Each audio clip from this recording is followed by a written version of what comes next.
चर्चा शुरू हो चुकी है बजट पर। विधानसभा की कार्यवाही शुरू हो चुकी है, चल रही है और दिल्ली विधानसभा में बजट पर चर्चा हो रही है। अब विधानसभा में मंत्री आतिशी ने क्या कहा, आपको हम ये सुनाते हैं।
सहयोगी जितेंद्र जुड़ गए हैं हमारे साथ, विधानसभा से लाइव है। जितेंद्र, आज थोड़ा कर क्या आ जाए ना, बताओ आपके हिसाब से बताओ क्या क्या होने जा रहा है जितेंद्र आज विधानसभा में। हेलो, अच्छा आ गया हूँ। हेलो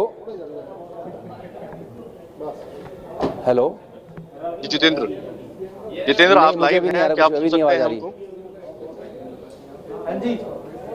जी जितेंद्र, विधानसभा में आज क्या होने जा रहा है, अभी क्या चल रहा है? बिल्कुल, मैं आपको बता दूं कि जिस तरीके से 17 मार्च को ये जो है विधानसभा का बजट सत्र शुरू हुआ था और बजट भी जो है उसमें एक दिन बाद शुरू हुआ, क्योंकि 21 को जो है बजट को पेश किया जाना था, लेकिन एक राजनीति हुई दिल्ली सरकार और केंद्र सरकार के बीच में, कहा गया बजट रोका गया। फिर गैरहाल जो है कि 22 मार्च को बजट पेश हो गया। उसके बाद में 23, क्योंकि शहीदी दिवस था, तो आज उसके बाद में हाउस में बजट पेश होने के बाद में ये पहला दिन है और आज जो है बजट पे चर्चा जो है वो की जाएगी। लेकिन अभी की आपको बता दूं कि जो प्रश्नकाल होता है 280 नियम के तहत, तो अलग अलग जो विधायक हैं वो अपने अपने क्षेत्र की समस्याओं और अपने अपने मुद्दों को उठा रहे हैं। इसके बाद जो है आतिशी हैं वो शिक्षा के क्षेत्र में जो काम किए गए हैं उसके बारे में सदन को बताएंगी। उसके बाद में गोपाल राय जो कि कैबिनेट मंत्री हैं, वो जो उपराज्यपाल ने 17 तारीख को अभिभाषण दिया था उस पर चर्चा करेंगे और उसके बाद बजट पर चर्चा की जाएगी और हंगामा होने के पूरे आसार है, क्योंकि जिस तरीके से आप अगर देखेंगे जो बीजेपी के विधायक हैं विजेंद्र गुप्ता, उनको 1 साल के लिए विधानसभा की कार्रवाई से जो है उनको निलंबित किया गया। इस मामले को लेकर के वो हाईकोर्ट भी पहुंचे हैं, उन्होंने एलजी को भी शिकायत की है और आगे भी उन्होंने कहा है कि लोकसभा के स्पीकर से और राष्ट्रपति से भी शिकायत करेंगे। तो इसको लेकर जो बीजेपी के विधायक हैं वो आज हंगामा कर सकते हैं। दूसरा उनका ये भी कहना है कि बजट के अंदर जो है सभी वर्गों का ख्याल नहीं रखा गया, ऐसा आरोप जो है वो बीजेपी के विधायक लगा रहे हैं। और जब बजट पर चर्चा होगी, जहां सरकार एक तरफ ये बताने की कोशिश करेगी कि इस बजट में संपूर्ण सबके लिए सब कुछ है और साफ सुथरी आधुनिक दिल्ली जो कि थीम रखी गई इस बजट की, उसके लिहाज से बजट को पेश किया गया है, तो वहीं पर जो विपक्ष के नेता हैं या ये कहें कि विधायक हैं भारतीय जनता पार्टी के, वो इस मामले पर क्योंकि अभी कह भी चुके हैं कि बजट में जो है कुछ सबका ख्याल नहीं रखा गया, कुछ इलाकों को वंचित रखा गया है। हमने ये भी पूछा एलओपी से कि इस बजट में आप 10 में से कितना अंक देंगे, उन्होंने कहा 0। तो कुल मिलाकर इसको लेकर हंगामेदार जो है ये सत्र रहने वाला। और आपको बता दूं कि इसके बाद आज के बाद सीधे जो है 27 मार्च को जो कि आखिरी दिन होगा, वो बजट का जो सत्र है तब तक चलेगा और इस दौरान जो है बजट पर चर्चा इसके बढ़ने की कोई संभावना दिखती है आपको? सत्र को बढ़ाया जा सकता है क्या? क्योंकि अगले कुछ दिनों में तो जीत लगातार हंगामा ही देखने को मिलने वाला है। 17 से 23 देखिए, मैं आपको बता दूं, इस बजट का जो सत्र बुलाने का जो मेन मकसद था वो था बजट पेश होना। तो पहले 17 मार्च से लेकर के 23 मार्च तक का समयावधि रखी गई थी, लेकिन एक तरफ जब दिल्ली सरकार का कहना था कि केंद्र की तरफ से बजट को अप्रूवल नहीं मिला है, केंद्र की तरफ से एक दिन लेट हो गया, यानी कि 21 की जगह 22 मार्च हो गया।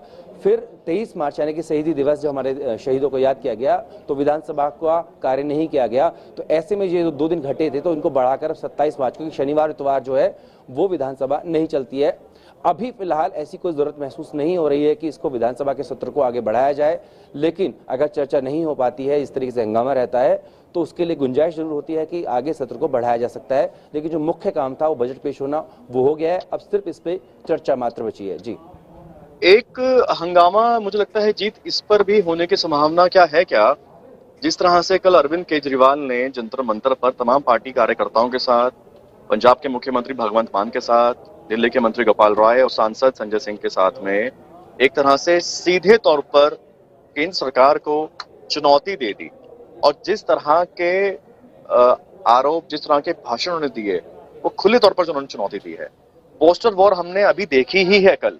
इसके बाद में हम अब देख रहे हैं कि कांग्रेस ने भी कल एक बैठक की है जिसमें मल्लिकार्जुन खड़गे और तमाम लोग थे। उन्होंने भी कहा कि जो बयान राहुल गांधी ने दिया वो अब हम छोटी छोटी सभाएं करेंगे, माइक्रो हाइपर लेवल पे, रीजनल लेवल पे हम लोग सभाएं करेंगे और उन सारे सेंटेंसेस को दोहराएंगे, जो कार्रवाई करनी है कर लो। एक तरफ आम आदमी पार्टी वो पोस्टर जगह जगह लेके घूमेंगे, लगाएंगे, जिसको जो कार्रवाई करनी है। तो क्या अब ये 2024 की तरफ सबका रुख होता दिख रहा है?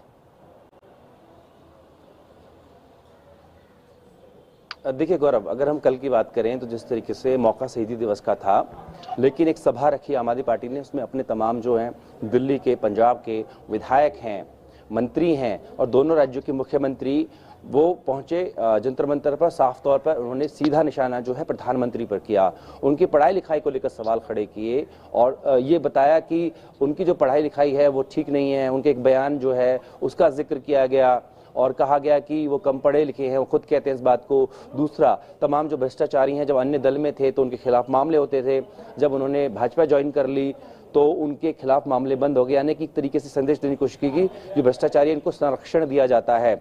और जिस तरीके से जो पोस्टर लगाया था मोदी हटाओ देश बचाओ, उस पर जो एफआईआर हुई थी, 6 लोगों की गिरफ्तारी हुई थी, तो उन्होंने कहा कि अब 30 तारीख को यानी कि 30 मार्च को देश भर के अंदर उसी पोस्टर के साथ में आम आदमी पार्टी के कार्यकर्ता हैं वो जाएंगे, आपको जो एफआईआर करनी है वो कर दीजिए। और इस मौके पर उन्होंने ये भी कहा कि शहीद आजम भगत सिंह, सुखदेव और राजगुरु, उन्होंने जब अपनी शहादत दी थी तो उन्होंने सोचा नहीं था कि देश ऐसा होगा।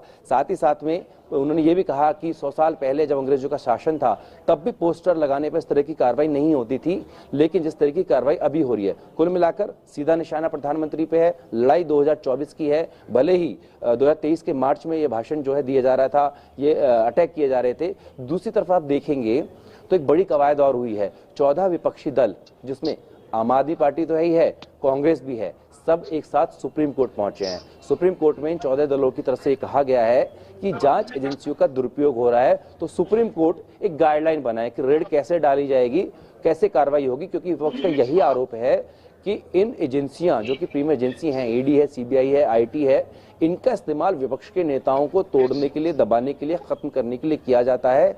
तो ये जो तस्वीर है सीधे तौर पर 2024 की दिख रही है कि किस तरीके से वहां पर केंद्र के अगेंस्ट जो है, माने के जो एनडीए है उसके अगेंस्ट जो क्या दल बनता है, क्या सभी एक साथ आएंगे या बीजेपी कांग्रेस को हटाकर एक तीसरा घटक जो है वो बनेगा। क्योंकि पिछले दिनों चर्चा थी कि G8 की बात थी, 8 मुख्यमंत्री जो नॉन बीजेपी, नॉन कांग्रेस वाले थे, उनको लेकर के अरविंद केजरीवाल जो है एक कह सकते हैं एक प्लेटफॉर्म बनाना चाहते हैं। हालांकि उन्होंने इसमें सफाई दी, उन्होंने कहा कि जो प्लेटफॉर्म है गवर्नेंस का है, पॉलिटिकल नहीं है। तो ये कह रहे हैं कि हर राज्य में जाएंगे, अच्छा सीखेंगे, अच्छा सिखाएंगे, इसको लेकर के। लेकिन साफ तौर पर चाहे कोई कुछ भी कहे, लेकिन जो तस्वीर है वो 2024 से जोड़कर, उससे जुदा कर नहीं देखी जा सकती। और इसके साथ में बता दें आपको कि आम आदमी पार्टी से मंत्री हैं आतिशी, विधानसभा में उन्होंने एक बयान दिया है, वो बयान आपको अभी जल्दी सुनाएंगे। उन्होंने क्या कहा आपको वो बता देते हैं हम लोग जल्दी से। भारतीय जनता पार्टी का एक फॉर्मूला है कि वह वॉशिंग मशीन फॉर्मूला, विपक्षी दलों पर ईडी सीबीआई छोड़ देती हैं, नेताओं को पार्टी में ज्वाइन करवाते हैं। हेमंत विश्वकर्मा, शुभेंदु अधिकारी, ये लोग जैसे ही भाजपा में शामिल हुए सारे केस धुल गए। ये कहना है आतिशी का। साथ ही उन्होंने कहा कि आज 14 विपक्षी दल एजेंसियों के इस दुरुपयोग को लेकर सुप्रीम कोर्ट गए हैं। आज पूरा देश देख रहा है विपक्ष के खिलाफ एजेंसियों का इस्तेमाल किया जा रहा है। अच्छा, इसमें एक बात और है जितेंद्र, क्योंकि आप तमाम पॉलिटिकल पार्टीज के नेताओं मिलते हैं, कवरेज करते हैं।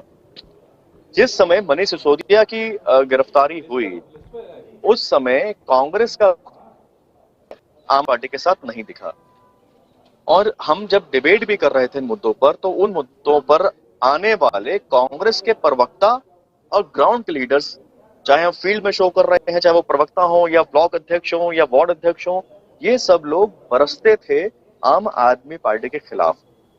आम आदमी पार्टी के तमाम नेताओं पर वो बरसते थे।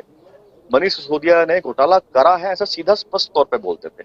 अब जब राहुल गांधी पर गाज गिरी तो ऐसे में आम आदमी पार्टी और पूरी जो आम आदमी पार्टी है, अरविंद केजरीवाल जो संयोजक हैं, दिल्ली के मुख्यमंत्री हैं, वो उन्होंने सपोर्ट में बोला राहुल गांधी के। तो क्या कांग्रेस का कार्यकर्ता जो ग्राउंड पर है, क्या वो दिल्ली में कंफ्यूज दिखता है कि उसे करना क्या है क्या नहीं करना है, या सब मिलकर अब थर्ड फ्रंट की बात हम मान के चले कि थर्ड फ्रंट की तैयारी कर रहे हैं सब लोग? बिल्कुल, देखिए गौरव, सिर्फ पार्टी का कार्यकर्ता नहीं, पार्टी भी कंफ्यूज दिखती है। जहां एक पर सेंटर जो है वो नरमी बरतता है आम आदमी पार्टी के लिए, तो वहीं पर जो दिल्ली की राजनीति है, दिल्ली कांग्रेस जो है वो बिल्कुल जुदा है। और कई मामले में आपको बता दूं ऐसे हैं कि जो कांग्रेस के नेता हैं उनकी शिकायत पर ही आम आदमी पार्टी के नेताओं के खिलाफ मुकदमे किए गए हैं।